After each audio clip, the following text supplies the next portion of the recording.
Hello friend, Nikita कहती है मैं मिस्टर मीरा को छोड़ूंगी नहीं। इनकी हिम्मत कैसे हुई मुझे दोबारा किस करने की। तभी उसके केबिन का डोर नॉक होता है। वो अपना हुलिया ठीक कर कम इन बोलती है।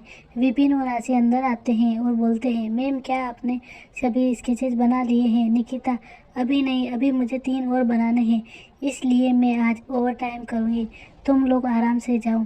वो दोनों हाँ बोलकर वहाँ से चले जाते हैं क्योंकि ऑफिस का टाइम ओवर हो चुका था और वो निकिता की मदद भी नहीं कर सकते थे। उनके जाने के बाद निकिता विधि को भी कॉल करके बोल देती है कि वो आज लेट हो जाएगी। पहले तो विधि उसे बहुत डांटती है, लेकिन फिर निकिता के मनाने पर मान जाती हैं।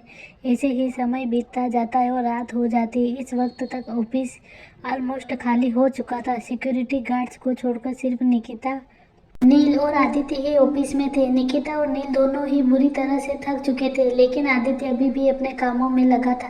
नील बेचारा अपने हाथों में फाइल से भरे हुए एक बॉक्स को लेकर सीढ़ियों से उतर रहा था। उसके शरीर पूरा पसीने से भरा था क्योंकि वो दोपहर से फाइल ही ढो रहा था। वो फाइल्स का लास्ट बॉक्स ले जाकर स्टोर रूम में रखता है और वही जमीन पर गिर जाता है। नील, कसम खाकर कहता हूँ इस बार कभी भी उस जल्लाद आदित्य के किसी काम में इंटरफेयर नहीं करूँगा। क्या पता अगली बार मेरी पनिशमेंट डबल कर दे।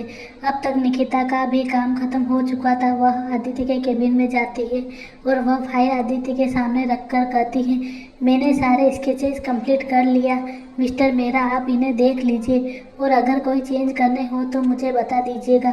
आदित्य वह सभी स्केचेस देखता है और बोलता है, इनमें चेंज करने की कोई ज़रूरत नहीं है, यह काफ़ी अच्छे बने हैं। मुझे तुम्हारे डिजाइन में एचजे की डिजाइन की झलक मिलती है। लगता है वो तुम्हारी आइडियल है। निकिता, नहीं, मैं खुद एचजे हूँ। लेकिन उसने यह बात बहुत धीरे से कही थी जिस वजह से आदित्य उसे सुन नहीं पाता। निकिता, अब मेरा काम हो चुका है तो क्या मैं घर जाऊं? आदित्य उससे फ्लर्ट करते हुए बोलता है, मैंने तो तुम्हें मना नहीं किया, लेकिन अगर तुम्हें मेरे साथ रुकने का मन है तो तुम रुक सकती हो। हम कुछ एक्साइटिंग करेंगे। उसकी बात सुनकर निकिता उसे गुस्से से घूरती है और बोलती है, यू बास्टर्ड। वह वहाँ से बाहर निकल जाती है। आदित्य भी अपना काम खत्म करता है और नील के साथ कंपनी से बाहर निकल जाता है। नील पार्किंग एरिया में जाकर कार निकालता है और आदित्य बैक सीट पर बैठकर अपना सिर पीछे टिका लेता है। उनकी कार कंपनी से बाहर आती है, लेकिन तभी नील कार रोक देता है। आदित्य, क्या हुआ नील, तुमने अचानक से कार क्यों रोकी? नील, बॉस वो मिस निकिता। निकिता का नाम सुनकर आदित्य तुरंत कार से बाहर देखता है जहाँ निकिता रोड साइड में खड़ी टैक्सी का वेट कर रही थी। वो तुरंत अपने कार से बाहर निकलता है और उसके पास जाकर बोलता है, आप यहाँ क्या कर रही हो और तुम्हारी कार कहाँ पर है? उसकी बात सुनकर निकिता अपनी आंखें बंद कर देती है और फिर बोलती है, आज मेरा मन नाइट वॉक करने का था तो सोचा आज पैदल ही घर चली जाऊं। फिर अचानक से चिल्लाते हुए बोलती है, दिख नहीं रहा आपको?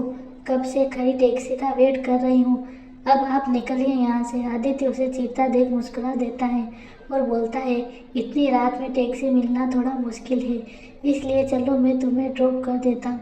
निकिता, उसकी कोई ज़रूरत नहीं है, आप यहाँ से जाइए।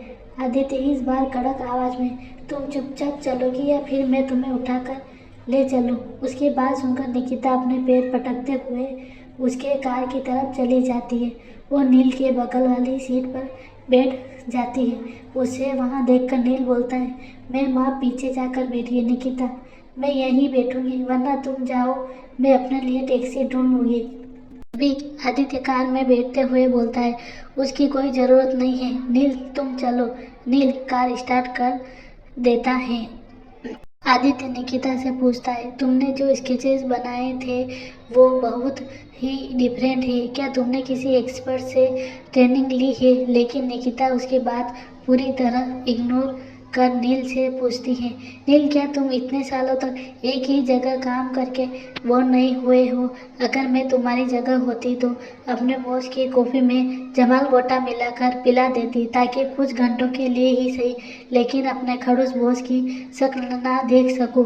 उसकी बात सुनकर ना चाहते हुए भी नील की हंसी निकल जाती है और वो जोर जोर से हंसने लगता है। निकिता भी मुस्कुराते हुए उसे देखने लगती है। वही आदित्य अपनी जलती हुई आंखों से उन दोनों को घूरने लगता है। वो समझ रहा था कि निकिता उसे परेशान करना चाहती है, लेकिन वो उसे कल सबक सिखाने का सोचकर कुछ नहीं बोलता।